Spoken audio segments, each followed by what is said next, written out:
Today I'm going to be answering one of your questions. So today's question comes from a person by the name of Tricks Rappin'. He is an artist and he basically wants to know why it's so tough to get airplay if you're an artist who's registered and your music is of high quality. I've lined up a couple of reasons as to why that might be the case. The first one is that you're competing with a lot of people. I tier the different people in such a way that you've got your major label artists, or you've got your label, we'll just call them label artists. Then under those people you have your big independents.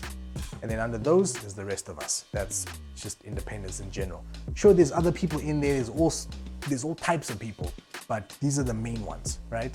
And usually people who ask me that question are sitting on that bottom tier. So you're competing with people who are either big independents, they're really well known, but they're not affiliated with a major label, or they are from a label that has clout. And either of those two types of people, your big independents as well as the people who are affiliated with labels, they have their inroads into a radio station. So they know exactly who it is that they need to call, when they need to call them, what they need to send. They have the route onto the playlist chart. Whereas for you, being an independent, you're gonna struggle a bit because you need to first of all figure out who do I talk to, how do I get my track in there, do I need to pay someone, do I need to speak to so-and-so, and then from there, eventually your track might get playlisted. Also, you need to understand that your release date has a pretty, I'd say, a decently sized effect on whether or not you're gonna get playlisted, because if you release in the same weekend as a bunch of other big artists that either fall in either of the first two categories I mentioned, you're going to struggle. There's only so many tracks that they can playlist at any given time, and there's only so many new tracks that they can bring into that whole little playlist system that they've got.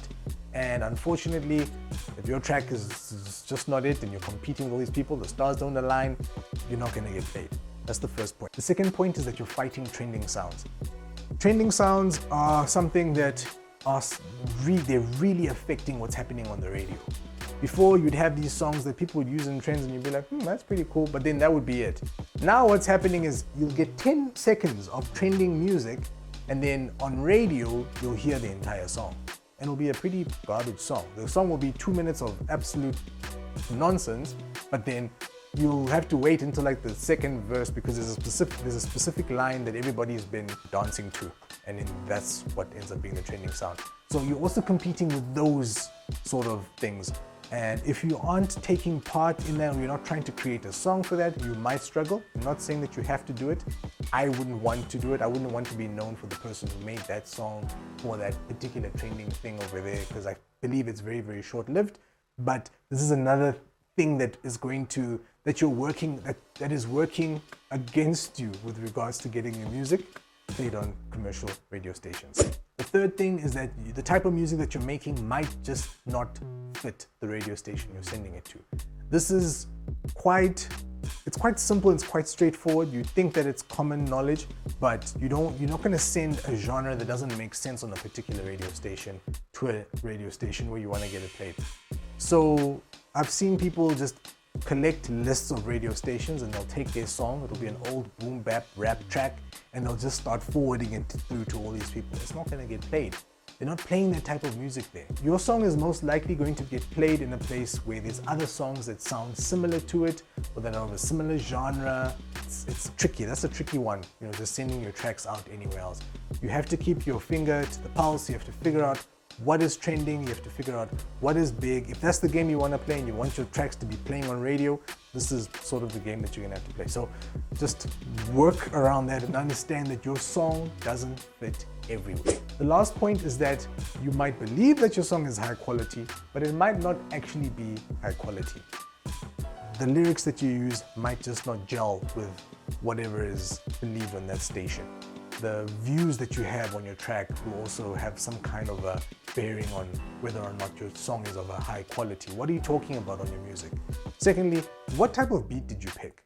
I've heard really, really nice lyrics before, and I'm just like, wow, they could have done so much more with the production. So you need to figure out whether or not your production is matching the lyrics. And as an artist, that's on you. That's on you and your team to try and figure out what's going on there. Once you figure that out, now we bring in the last and probably one of the most unsung elements of putting a good sounding track together is the mixing and the mastering. Does your sound actually sound like it's of high quality? Is it industry standard? Something we always talk about. Does it sound like it's big? Are the sounds sounding where they are supposed to be sounding? Are you sending a track through that's in mono? You know, are you doing silly things like that? Ensuring that your stuff sounds good is more to do with just making sure your track bangs. Like, that's one part of things, but does it actually make sense? Does the beat make sense? Does the mixing and the mastering make sense? Then from there we can start talking about your track being of high quality. So these 4 points should sort of have an idea, and I know this list is not exhaustive in any way whatsoever, but these are 4 important things to consider when trying to take music and put it out there into the world.